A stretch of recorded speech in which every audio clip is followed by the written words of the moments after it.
call that radio. You call that radio TV. Below. You call that radio TV. This is You Call That Radio. This is You Call That Radio TV, and we are live with the amazing Victoria McNulty. How you all doing today?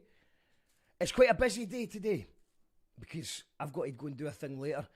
So there's going to be 2 shows in the afternoon.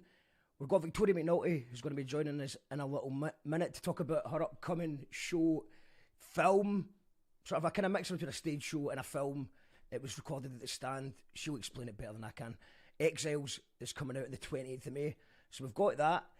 And then after that, I might have said 3:30 to somebody, but it's actually 4:30. I've been corrected. At 4:30, it's Mira, who's a creator of an amazing art exhibition. It's on at High Street right now. So we just tried to rush it because it's actually only on till tomorrow. So we're trying to organise a time. She's a very busy person. And the only time that we could make work is 4:30 this afternoon. So I think we're going to be live at the art exhibition itself so you can have a wee look at it. And it's free, so it's 270 High Street, so it's the top of High Street. We went to the launch on Friday. It was Dr. Jazzlan from Jackal Trades, Gyro Babies, Victor Pope did the music for it. It was amazing. It was almost like a gig. So it was a good night. So she's going to be on here at 4:30 to talk about that. But let's go. I know, yeah, and tonight at 7 o'clock, you're going to see a live performance, a full set from Victoria McNulty, live from the Secret Animal Garden Party. I was up late last night editing that. It's looking amazing. I think we go live to Victoria just now. All right, how you doing? I'm good. Busy, but I've got my coffee and I'm ready to go. It's Exiles. As you can see, I was kind of stuttering a bit there, trying to explain what your new show is, because obviously it's a stage show and a film.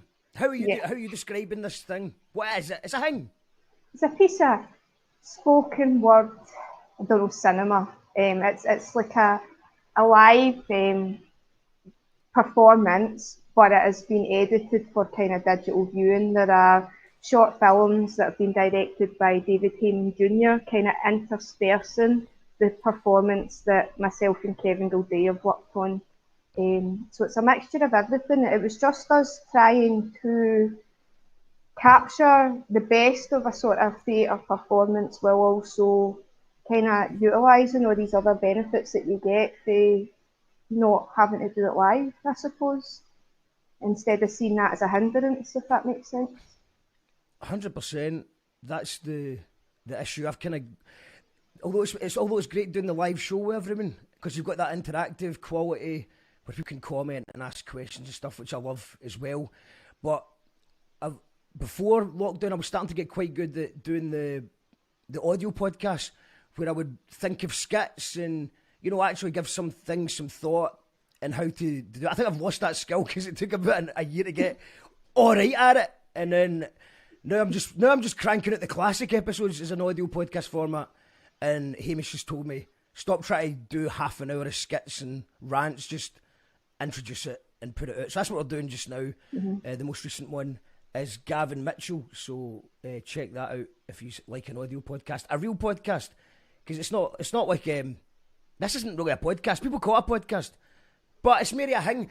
I like to think digital cinema. This is live digital cinema. But yeah, so you've got the time to do it. So you're switching from, and you're at the Stand now, and it must have been quite emotional, or just to walk into a place that's probably got so many happy memories. It was very odd. One of the reasons we went with the Stand was because obviously the content Exiles is quite dystopian, and we decided instead of trying to pretend we were in this really busy venue, we're better just leaning into the fact that we're not allowed to be.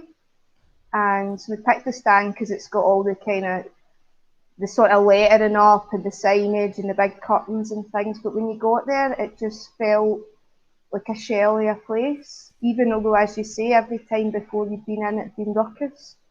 it really hit home how devastating actually the last year's been for the performing arts. Just being in that space, that empty space. Yeah, I've not been anywhere at the stand. I've been in a couple of pubs or venues that were shut when we were doing a bit of filming or whatever, and I got that same emotion. But I suppose pubs and venues are a bit different because you could go to a shite gig or you could have a shite night in a pub, and I suppose the stand, I mean, that's what they're good at, is comedy. So no matter if you're having a bad night or you're on a bad day or, you know, whatever, but, you know, something amazing about live comedy. I mean, even bad comedians that aren't to my taste, I can enjoy that as well as an art form. Rather than my music, I can be a bit more, you know, a bit more choosy. Still respectful of a musician, but I can say, you know, this isn't really my thing, I'm going to go out for a smoke. While with comedy, I'm kind of glued to, so it's just laughter. All I remember is laughter from the stand. And I think that's a great idea because it is that dystopian empty room vibe that I think is going to work really well for your thing.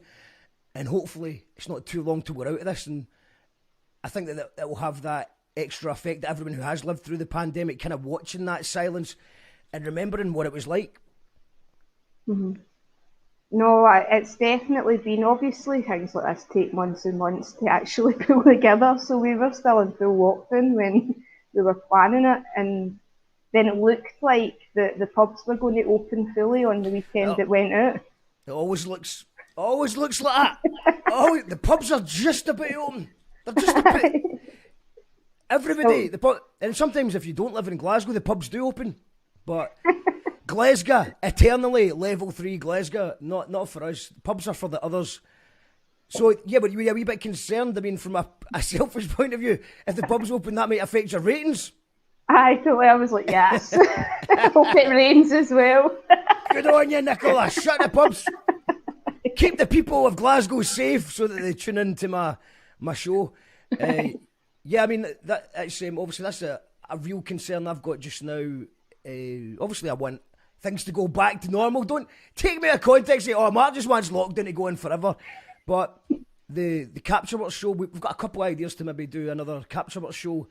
But they probably, like to have a couple of months between them so we can promote it properly. And I think the end of June is usually, because it's usually a new season, that's usually when we like to do it. But it is a wee bit of a concern in mind because obviously it's quite an expensive experiment. Mm-hmm. And we do it based on people tuning in everyone tunes in for free and they donate. So if all the pubs and, not even just pubs, but people can go camping and, there might be Glastonbury on the telly. I don't really want to clash with that. I don't know if I can compete with that. No, I don't know if they've got their sleeve, but they can just play all the repeats as well. But yeah, you're wondering. But then there's another part of me that thinks that even, say the pubs are open, people are going camping, there's still a big lot of people who might have went out the night before, so they're hungover and they want to just watch something and not go out. There's people who can't afford to go out. There's people who it isn't possible for their health reasons or financial reasons. There's a million reasons why. So I think that there will be a place for things like the Capture Works live streams going forward. But I don't know if it's just maybe the first month of things opening up, people might just, get a bit, I want to go out, I want to get out of my house kind of thing. What are you going to do? Have you got, in an ideal world, imagine everything just opened up. What would be a gig you would like to go and see? Or if you were to curate it, if Sturgeon said, do you know what, lockdown's over, we're all going to go to Victoria McNulty's night, who would be on it and what would be happening at it? Or who would be on a night that I would if you created it, say it's an imaginary world, you can just pick who you want.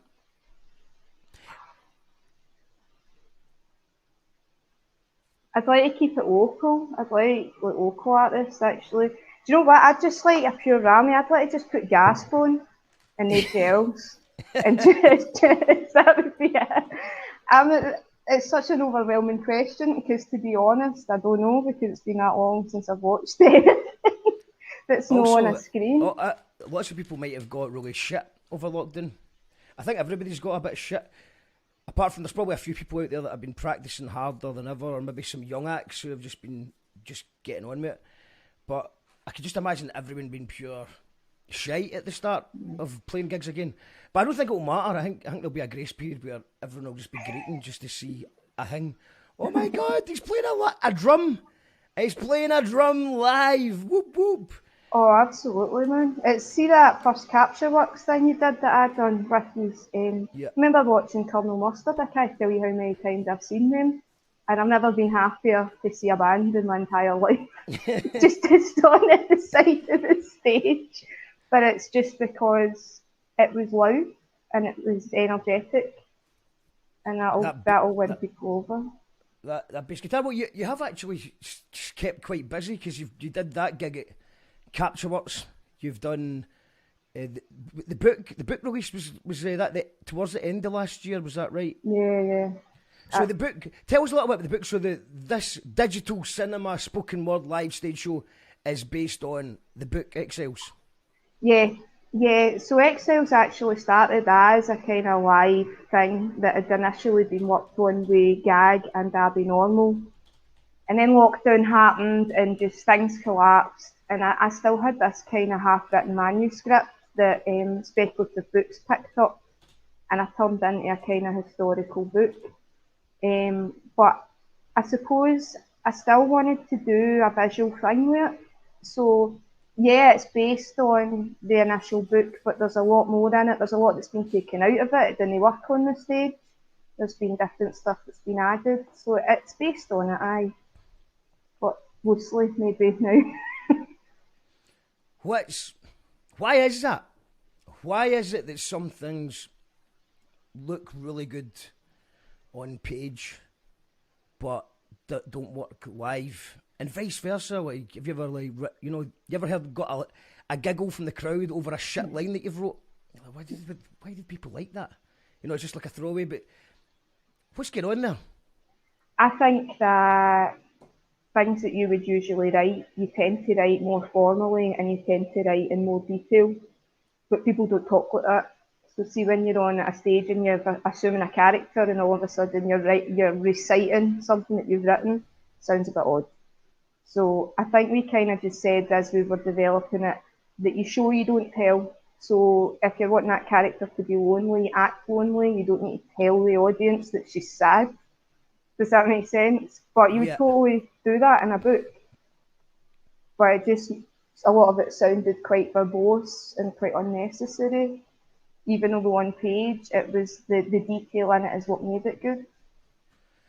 Yeah, I think it's the nail on the head, because sometimes the way that when you use Scots or slang or the way that we would talk, you can put a wee accent on it, or you can change the tone of your voice. So then suddenly you've just said something that someone can relate to. It reminds them of someone they know, while just writing that word down maybe won't. Maybe also something to do with the fact that we don't really get taught. We're taught at school to speak properly. That's not how you say things. Do you think that that's maybe affects that experience as well? It certainly affects it for me as a writer and a performer, because I don't write in Scots. Like, anything I've ever had published has been published in English. But I started to notice when I was performing, people were talking about the use of the Scots language, and I was like, I don't speak Scots, what are you talking about? And so it's almost like an odd bilingualism that makes the performance localised, but on the page it's not. And I actually quite like that, to be honest. That's probably why I don't write in Scots, because I don't want to be writing just for that, but I'll always perform how I speak. I don't know. That's not answered the question at all, but... Well, it was a difficult question, to be fair. Jim Orange tuned in. He says she is lying. She would have Ian Brown, and Victoria had no audience. I would still have Ian Brown, see, because I've been vaccinated, so I'm all right. I don't know if Ian Brown would be all right with that. I don't think he'd let you in the same room as him. What's going on with Ian Brown? Oh, do you know what? Ian Brown, anybody that's been into the Stone Roses knows about Ian Brown. I'm not particularly shocked by his politics or his kind of anti-establishment and anti-vaccine chat. Ian Brown's just Ian Brown. To be honest. I've always grown up with Ian Brown's politics and really liked it, to be honest. He's normally been quite, he was anti-ID card, which I was anti-ID card. He's anti-war.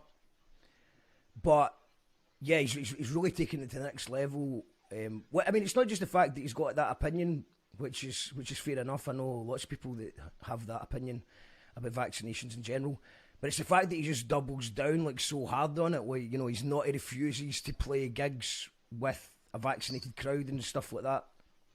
So that, I mean, I agree. There's loads of stuff he said. I mean, his illegal attack stuff and things were all really good. But he also told the NME that homosexuals are trying to take over the world. Fuck, I didn't hear that one. I know exactly.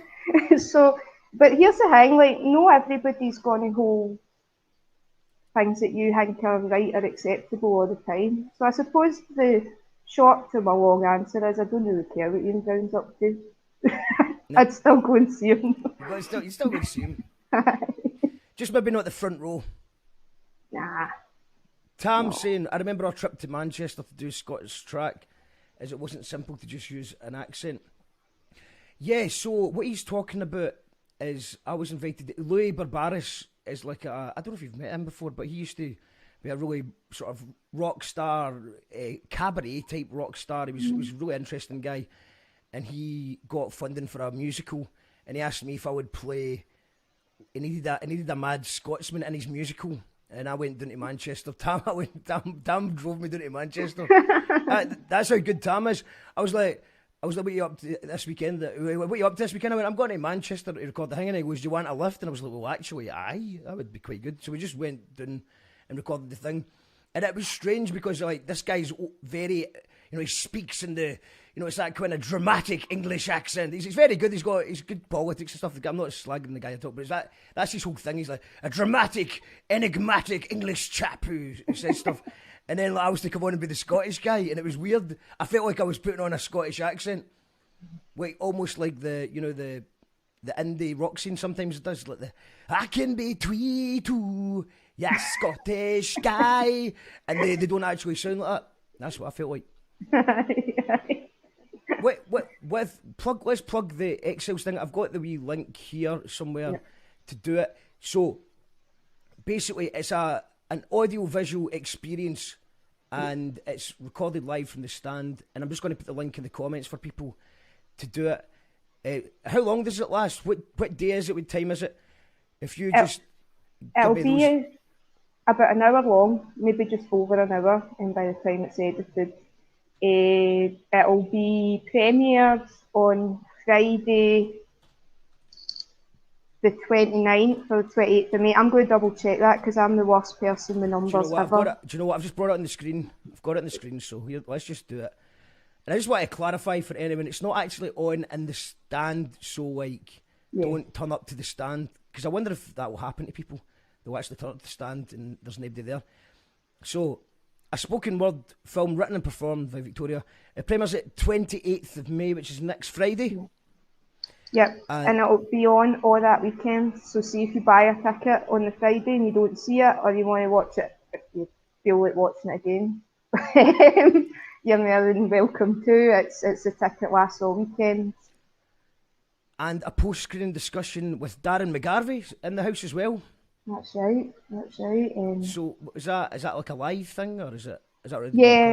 Yeah. So those who buy tickets will get a link to like a what we're doing just now, like a Zoom chat type thing, and me and Darren are just going to talk class law for half an hour probably.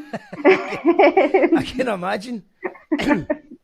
So 8:00 is the show, and then there's going to be like a Zoom call after it. So that's good. That's confirmed it because I'm trying to do a listening party for Texture, and it was either going to be the Friday or the Saturday. So we'll do that on the Saturday so we don't clash, because that'd be a terrible clash. Well. Yeah, it's I think that's going to be a Patreon only. So if you pre-order Texture's album, or you're a patron, then you'll get to hear Texture's album on the Saturday night, the 29th, before anybody else hears it. So looking forward to that as well. So what this show, is it going to? Could that become a live tour? Do you think, or are you moving on to the next thing, or do you think that you'd like to perform it to an audience just to see how a real life audience reacts to it in real time? I would like to perform it. I think there is a lot of scope to perform it, but I'm also aware that it's time limited, the politics in it are time limited, and the kind of visuals of it are time limited. So I suppose it would all depend on how quickly we can get back into the theatres. I mean, if we're sitting this time next year, then no, I probably wouldn't do it live. Hopefully I've wrote something else by then. I've been working on something else. But it's true, I suppose that you've worked so hard filming this, memorising things, just repeating things over and over again, that it seems like you should play it live at least once, I would say. And I don't know. It's interesting you mentioned about the politics might be out of date and stuff, because that's what this album is at this point that I'm making. And rather than, I was finding it hard to write about things that weren't. There's a big elephant in the room wearing a blue mask, and I had to, approach it. And rather than just mention it, I've actually just embraced it, and I'm quite aware that it might just go out of date. So I'm just rushing it through, and I'm just going to release it next month. Yeah. But unlike, because I used to write very topically, and it used to get out of date quite quick, and so I started saying to myself, right, I'm not going to be as topical anymore. I can write about a subject, but try not to, mention things like politicians' names or cultural events that a meme that everyone laughs about for about a week or two and then forgets about. I try to avoid that and write, be a bit vaguer, and so it can mean something else. But I think this is the one time in life where it's going to be fine to go out of date on this one, because, we're going to be looking back in 5 years from now going, what a fucked up situation that was. And I would like to have my words on record so that I can't change my mind, that way, and go, it turns out 5G it is all 5G, it's all about 5G, and there's me slagging 5G, and I can't turn around and go, I said it was 5G all along. So I want to kind of that's why the planet's eating my words before, because I have a feeling that there's going to be certain things on it that I'll cringe about, that I was wrong about. But I think it's just like a kind of honest letter to my future self. And so I think that this is the one time where it's okay to be topical, because nothing really changes. But yeah, everything seems to change as well. Nothing happens in real life, but the news is constantly churning out mental shit. Less mental shit. Since Donald Trump's went away, it's a bit less crazy. I think it's just more palatable. But equally, I don't know. I think it's all a wee bit cyclical, to be honest, because when I started developing Exiles into a script, a lot of it's about Iraq, so a lot of it's chat about like war. There was a lot of stuff about the refugee crisis in it, and all of a sudden all anybody cared about anywhere was COVID. It was all about how COVID was going to affect us. And then 2 weeks before it was due to come out, Israel are committing war crimes against Palestine. We've had a big kind of protest in Glasgow. We've had a eviction stopped in Kenmure Street. And you're like, actually, these things that I wrote about are still happening and they're still here. It's just that people got sidetracked, or some people got sidetracked, or maybe even the people who are the gatekeepers of writing about these things and talking about them in the media stopped talking about it. So I suppose there's certain things that always come up. I don't know. It's also, strangely, the news nowadays is all about getting clicks. So, to sell advertising, which is a fucked up situation we're in. So, everybody, at one point, everyone felt an immediate, well, not everybody, but a lot of people felt an immediate threat for their lives or the loved ones' lives. So it was the people were constantly clicking to find out more about it. And I think at some point along the way, everybody just kind of accepted that this is here, and they're a bit bored with hearing about it. And so maybe other things are rising to the top of the news. But it has been quite interesting. Look, if we're just going back to Kenmure Street last week as well, that it seems like people are just ready to bounce out their house when something's happening now.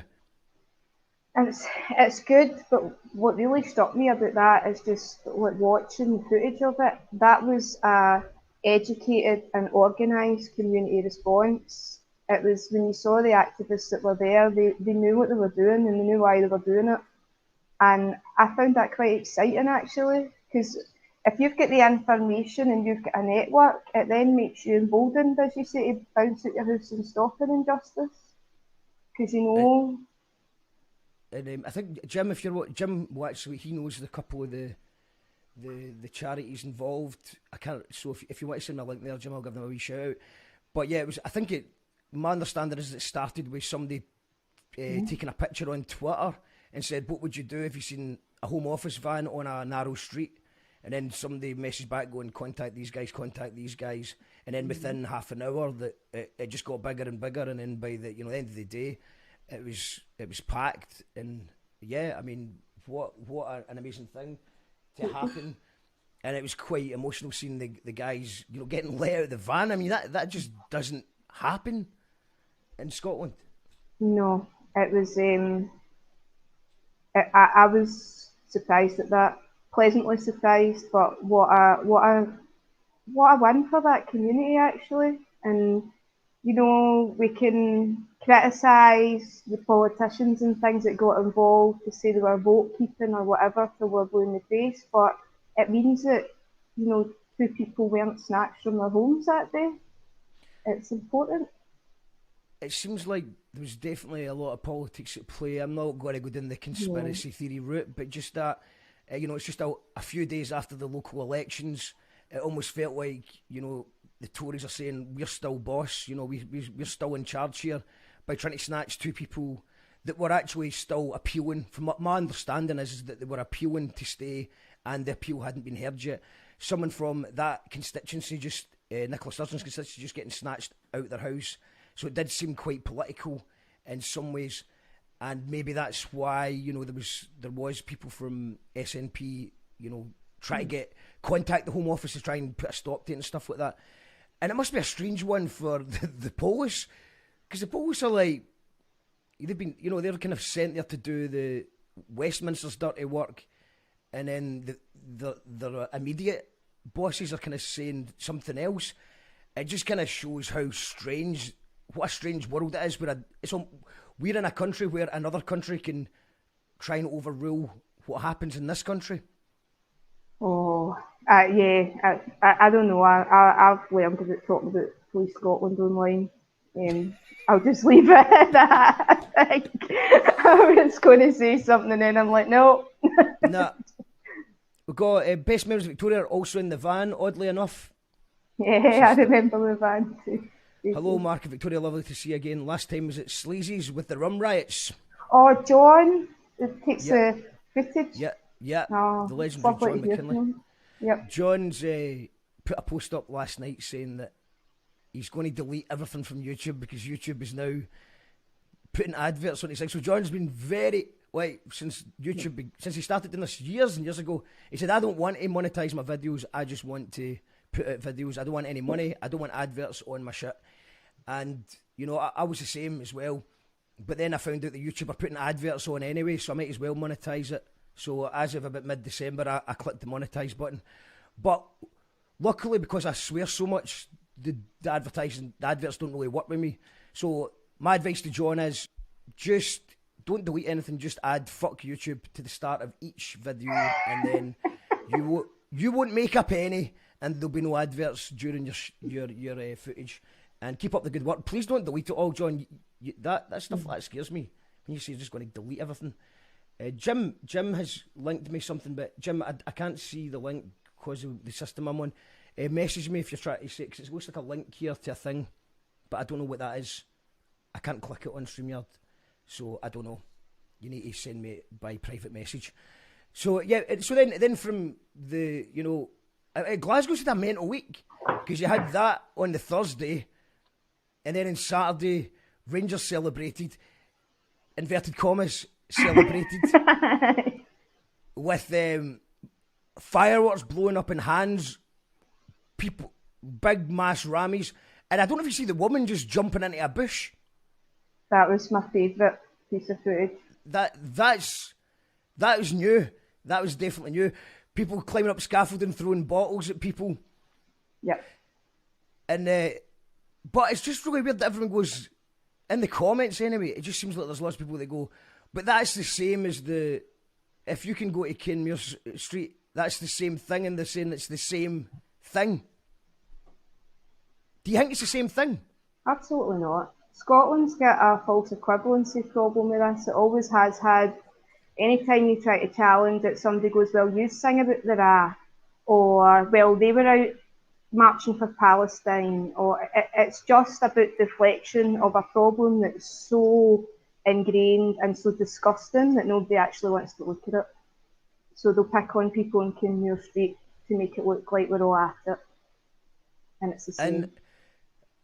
And from the footage that I've seen anyway, it does seem like there's a lot more masks and social distancing. And also a point, I mean, Rangers fans did get to smash up George Square just a couple of months ago as well. So, do you think that maybe someone at the SFA should, or even the Scottish Government should have maybe, like, just given them the trophy on the day that they won the league or something like that? Would that have stopped it? No, I don't actually. I think a lot of that was about taking up space in the city. You don't have a celebration in the city centre, you have it at your stadium or in the area that the stadium's in. So even choosing George Square was about saying, we're here and we're back, and this is what this is going to look like. And I don't know if giving them the trophy on the day that they won it would have stopped that. They would still have marked the end of the season. Yeah. Because it's not really about football. You know, I don't think it is. I don't think giving a trophy over would have been like, oh, well, now we don't need to go out and take up that space. What do you think would have happened? Because that's one of the other things. This is like, if Celtic had won 10 in a row, what do you think would have happened? Well, I remember the winning of 9 in a row, and it was pretty nondescript. So I think that, and certainly in times when we've had to bring the cup home, or we got to bring the cup home. You've got to bring that cup home. So yeah, the labour involved. There's times we've played for policing and things like that. So I think there would have been a bit more of engagement, and I think that also, not to say that Celtic fans had been used to winning or whatever, but I think that once in 10 years is a thing to celebrate, and see why it was a big deal. I remember when Celtic stopped 10 in a row, and it was a massive deal. Yep. But the scenes were all outside the stadium. There was no George Square stuff. The George Square thing seems like a new one. I don't even remember George Square getting used for much until sort of independence referendum. Am I wrong in saying that? Just in general, it didn't seem to be a space that got used that much for stuff. It's for like political things, and they used to do stuff at New Year's Eve and stuff in George Square. That's right, the New Year's Eve one. I think they just stopped that because it rained all the time. I think that was the reason. Jim Monham was on the show Jim Monham was on the show a couple of weeks ago. He was saying that, I'm sure he said something along the lines of that protests in general used to be outside the city, and he said it was better because it didn't get in the way of people's day-to-day life that weren't involved in it. So I think what he was saying, that like Queen's Park, Jim, correct me if I'm wrong here, but Queen's Park used to be used to protest stuff and things like that, and it was just a better day than obviously George Square's not really designed to have thousands and thousands of people in the middle of it. And you know, too. And just people, you know, you see the images of people that have just obviously got lost. They didn't know that this was going on, and they're just walking about their day, and you're like, run. I mean, how terrifying must that be for people who are not from here? Just to, like, your first kind of experience of a city is to get caught up in that. I'm actually quite embarrassed by it when you think it like that, to be honest. Especially for any ethnic minorities as well. Totally. And, you know, that speaking of the other comparisons that people make, it's the same thing that's happening around the world. Because in Scotland, everybody's saying they were just celebrating. 4 years ago, a Celtic guy stabbed a guy. That's another thing you keep hearing a lot about. You keep hearing about the fact that a couple hundred Celtic fans protested Neil Lennon. To compare that is the same thing is quite mad to me, because obviously the numbers. But I suppose there's maybe and weirdly, while people in Glasgow and wider west of Scotland, maybe a bit further afield, argue it's the same, you know, 15,000 Rangers fans causing all of that is the same as 300 Celtic fans throwing things at a bus or the police. Then you've got the argument going on just now that with Israel and Palestine, around the world, that everybody's on American news and British English news, people are saying, well, Palestine's throwing rockets. There's definitely a rockets joke that could be made here somewhere as well, because there's a bunch. Someone's got more rockets than someone else. But what? Yeah, would they say to anyone who's like, well, you know, there's problems on both sides, and they use that same argument to Israel and Palestine? Well, I think I would be really, first of all, I would be pretty reserved about comparing it to Israel and Palestine at all currently, because what we've got is this like massive techno state, like bombing children, and that's not quite the same as some Rangers fans pissing in George Square, although neither are particularly the best sides of the human condition.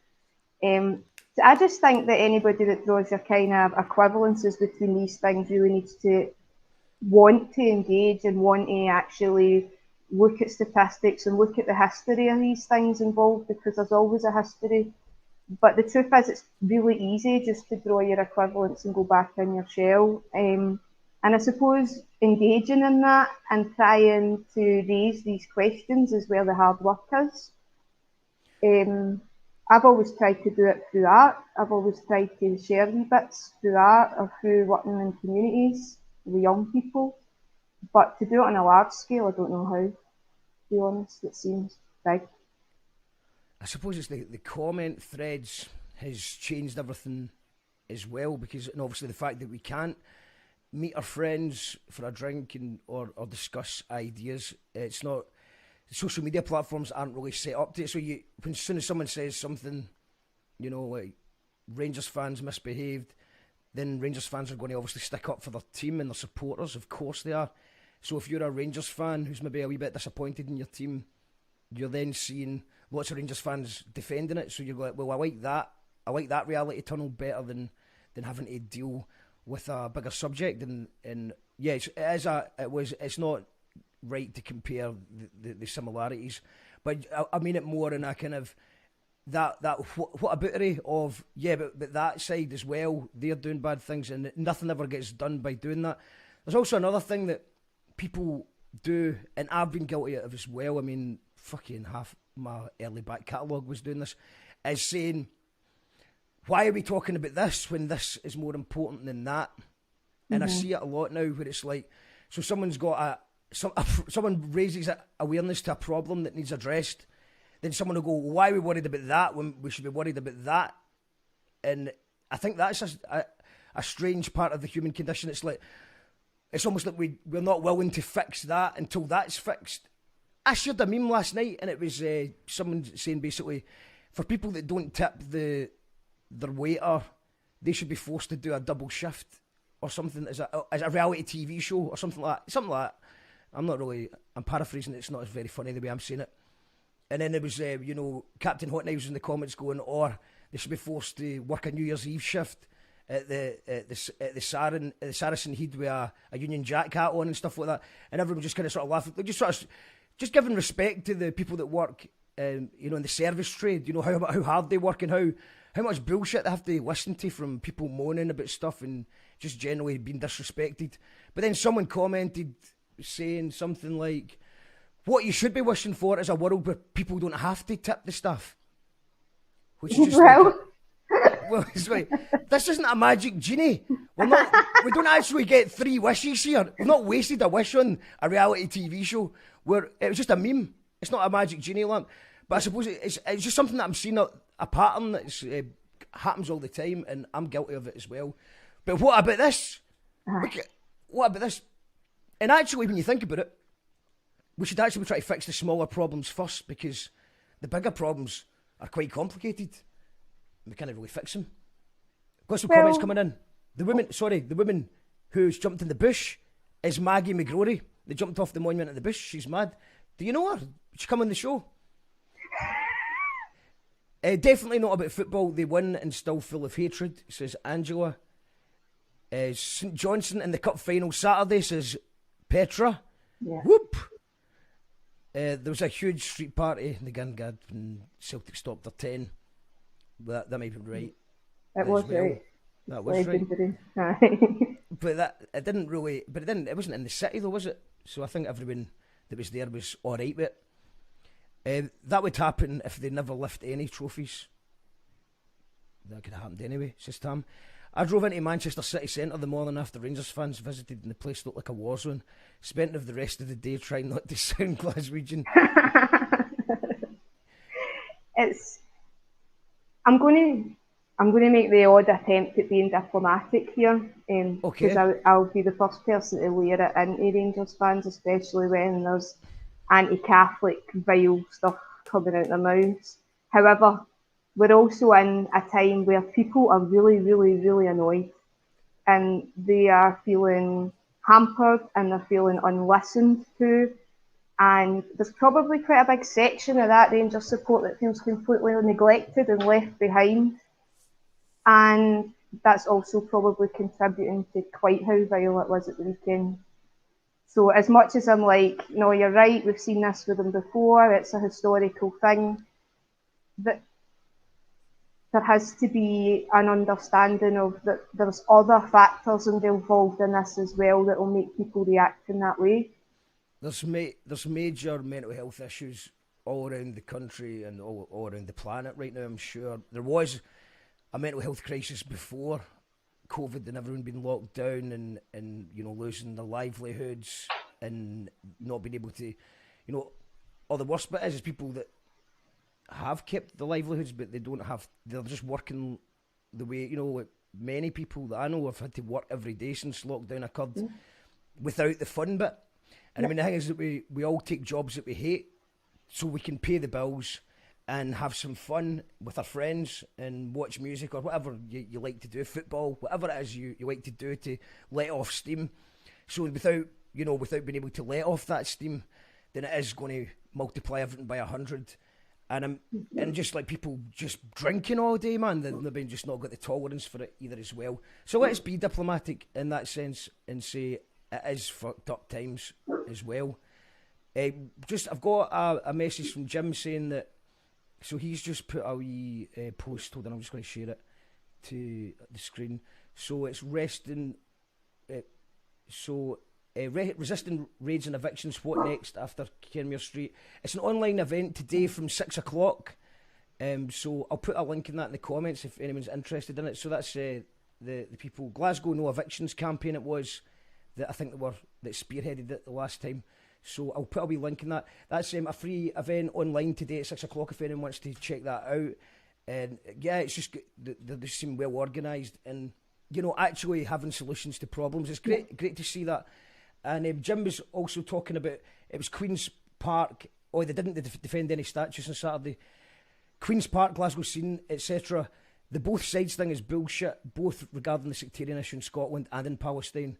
1 million people died in the Irish famine. Singing songs mocking that and telling Irish people to go home is not the same as singing songs about the people who suffered in that famine. If we always write off the problem using the both sides are the same, we will never address the very real problem of anti-Irish racism. Also, I have to say that I know a load of Rangers fans, and none of them were at George Square as well. Absolutely, 100%. And it's a bugbear of mine actually how readily things like the famine are laughed at, because it wasn't that it was a famine, but it was a famine in a government-aided sense. It was a genocide, and I think if we're a society that allows these kind of things to be bandied about and thrown about lightly, then we're just setting precedent really for it to happen to other people, for it to happen historically, for it to be ingrained into our structure, which we know that it is. So he's absolutely right. It's not the same, but sometimes the same blind eye gets turned. And I wouldn't be surprised if there was a lot of Rangers fans not there at the weekend, because it would have been already. There's a lot of Rangers fans that have come out against it as well, so it certainly isn't all Rangers fans. And I suppose what you're talking about, the blind spot, we see that with politics as well, which is why I've never been with a political party. I've never got into party politics, is because I hate the hypocrisy of one, if you've got your team, it's a colour, you support your team. And if someone in your team gets accused of having an affair, you say, let's wait until the details come out, respect the privacy of this person. But then when the other side is in a scandal, it's like, let's get them, they should resign immediately. And I just hate the you know, it is the blind spot. When someone from your team does something wrong, we give them the benefit of the doubt. And when the other team do it, it's like, get them, pitchforks at the ready. Oh, totally. I was going to maybe play a little clip from your secret animal garden party, if that's all right. That would be grand. So this is the full show is going to be on at 7 o'clock tonight. But let me just let me see if I can find it. So the full show will be at 7 o'clock tonight, and let's just talk a little bit about that before I play it. How did it feel to play the Secret Animal Garden Party 2021? Obviously, it was a totally different vibe for it. It's normally an absolute rammy, but obviously it was just a few artists and a camera crew and Tam, of course, that were there. It was the most excitement I've had in about a year, anyway, regardless, to be fair. It was good. We also got lucky with the weather because it was like mid-April, so you're just crossing your fingers, and it had been kind of raining in the lead up. So we got lucky with the weather. It was still quite cold by the time you were playing. I actually cut that bit out at the beginning. I was going to keep it in. You're like, it's fucking Baltic. But I took that out. I was like, this is quite a good way to start it, but I took that bit out. But should be your next jingle. This is a wee clip from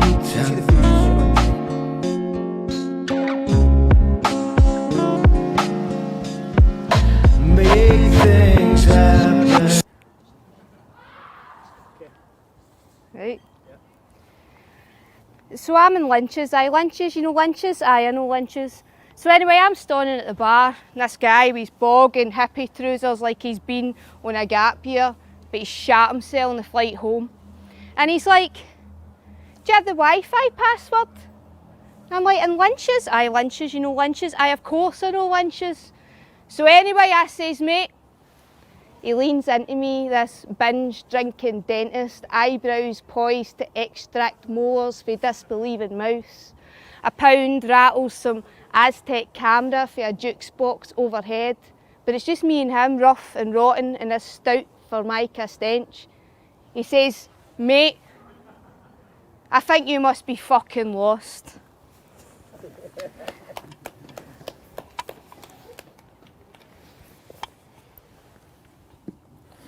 So Nisha, in the Crimson Dawn Shake, he ran, Come On Die Young, sprayed by aluminium cans, a Molotov bottle smashed at daybreak. There's a bin spill by a cotton mill, a tick-tock of a clock set fast, mask-clad Sunday mass, the red flag flax the flyover at morning wake.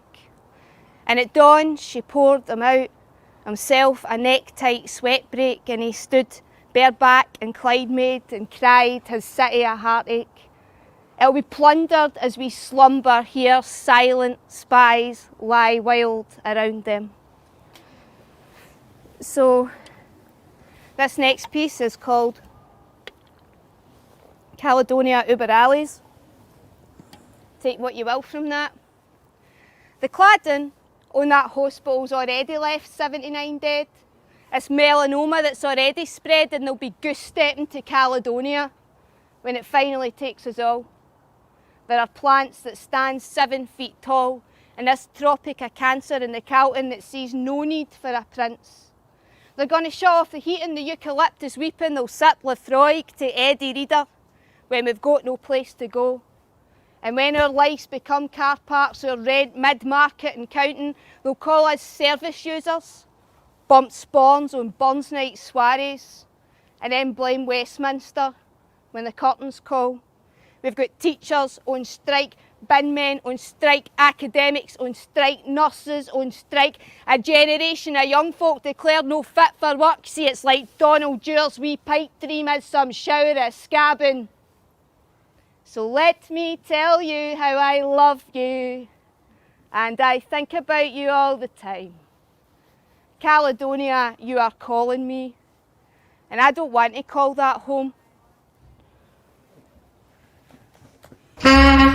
Yeah, no respect in the respect to the man like Mark. They love how the man talk on the radio. In case you never know. You call that radio, call that the radio. You call that radio, call that the radio. If you call that radio TV, we're live with Victoria McNulty. You've just seen the beginning of a full set that you can watch tonight on You Call That Radio TV. It premieres at 7 o'clock. I finished editing it late last night and it's looking amazing. Obviously, I'd already edited that wee bit, but it was good to just watch the full set again. Absolutely smashed it. And yeah, check that out at 7. We've got Stout Formica Stench. What a line. Victoria is an amazing artist. We've got Tam saying looking good in that light, always appeared in daylight. We've got John McKinley saying love this, and yes, I know Lynch's very well. It's funny, the first time you did that poem I was like, Lynch's you're saying I know Lynch's. I was like, I do know it, and I put it into Google and I was like, oh, that Lynch's, yes. Yeah, I do know Lynch's. And John McKinley's also saying, it was very brave of you, Victoria, when you recited Coffins from Derry that night in Sleazy's, and you put it across very well with what has happened on our streets with refugees since then. Truth. And, yeah. Mm-hmm. And the Exiles, one more plug for the Exiles show. It's on May the 28th. I'll put the link up on the screen again. And... You've seen the finished thing? Oh, yeah, bits of it. It's still coming together. Oh, so you've not seen it all. That's exciting. Are you going to watch it live for the first time yourself, or are you going to be... I think I will watch it myself, because I don't particularly want to watch myself on the telly. So, if I watch it with somebody else, I'll just sit there and go, I look really fat there. I hate my voice in that bit. Oh, I'm looking old. So I'll just not watch it with people and actually enjoy it. So you're just going to watch it yourself and then before it goes out live? I don't know. Yeah, well, it's difficult because what I would have done was I would have probably watched it with my family or like a couple of people. But no, you can't have people in your house, so I'm not sure what we're going to do. Zoom call? A Zoom, watch it. That's a good idea, actually. Get a Zoom call or a thing. I'm going to put the link in the comments again. It's on the Stands page. The link is in the comments. Go and get yourself a ticket. It's next Friday. I'll be watching it. I'm looking forward to it. Because it's a thing that when it happened with it lockdown, but it's almost like a Victoria McNulty TV show / film, which I think that the world needs. It's no, I'm not. I hope so. A wee bit because we rehearsed it for 7 weeks. So how it worked was myself and Kevin Gilday were in rehearsals on our own, socially distanced, and then David Haven Jr. recorded his short videos. Is that the David Haven that I know's son? Yes. Yeah. Oh, amazing. I don't actually know David Haven Jr., but I've met his dad, and he was really nice to me, even though I had a few drinks in me, and I thought I made an arse of myself. I've never met his dad, but I could believe it. Really nice guy. Just started chatting about poetry and his film and stuff like that. So yeah, sorry, I was just curious, but yeah, no, he's sound. Sorry to interrupt you. So yeah, so then David Haman Jr. gets involved. He filmed the short videos. But what kind of happened when we were developing it is me and Kevin Gilday were in a rehearsal studio for 7 weeks, unfettered and unpoliced and isolated. So I think because of that, we've created something really different. But there's always a kind of worry when you're doing something different that it's going to be shite different and not good different, if that makes sense. No, I think you're in the safe hands with Kevin as well. Totally, he's really good. He knows what he's doing, and yeah, I think he's the kind of guy who would be able to tell if it was good shite or different shite. Different good or different shite. What was it? Shite different. I don't know. What did I say? I like different shite or good. Yeah, aye. I think anyway. Kevin P. Gilday, because it is difficult when you're the only artist doing it. But I think if you've got someone like Kevin, he'll keep you right. It's the same way with the album I'm doing just now. I was just writing and recording demos in the house myself, which is That's exactly what I was thinking. I was like, is this is different, but is it good different? I don't know. But I feel a wee bit more confident because I've got Murphamish. He's doing the mixing, so he's hearing it and he's adding his own wee stamp onto it. And, you know, he seems like the kind of guy that would tell me if it was shite as well. So Totally. I'm now feeling a wee bit more confident and I'm quite excited for people to hear it. And so should you. It's a dream team. It's Victoria McNulty, Kevin P. Goldie and David Tayman Jr. It is next Friday night. I should say as well, Callum Baird has also written the score for it. So he's also provided music. So it's like a full production. It's a quadruple dream team, actually. And is there any books left if anyone wants to get an Exiles book? Well, I don't know. You need to ask speculative books. You need to ask speculative books. Well, maybe I will. Maybe I will. If Sam would respond to my messages, he's not always the easiest guy to get hold of. Thank you very much, Victoria. Looking forward to seeing the show next Friday. And if you want to see the full Secret Animal set, then just come back to You Call That Radio on the YouTube channel. I know some of you are on Twitch and Twitter and Facebook tonight, but it'll only be on YouTube later on this evening. Enjoy the show, and I'll see the show next weekend, next Friday. Thank you very much, Victoria. No worries. Thanks for having me, Mark. Thanks. Anytime. Amazing stuff. Victoria McNulty. We're back at 4:30 today, by the way. We've got the Victoria McNulty show at 7 o'clock, but we're back at 4:30 to speak to Mira, who is an amazing artist curator. And they're doing an art exhibition in High Street this week. Right now on 270 High Street. That's the very top of High Street. It was amazing. They had some music, they had some contortionists and stuff like that. I don't think they've got music and contortionists, but they've still got all the artwork, paintings, photography. So it's an actual thing you can go in. It's completely free. And Mira's got some very special guests joining us that are part of it. And also I think Jo Diart's going to jump on as well because she was at the premiere, the launch party on Friday night. So she has some thoughts on it. So join us at 4:30 right here. And go and get tickets for Victoria's show. I'm sure it's going to be amazing. And I'll see you all at 4:30. Thank you, Victoria, and thank you to everyone who's tuned in. See you. Bye. Do you want weirdo or do you want it?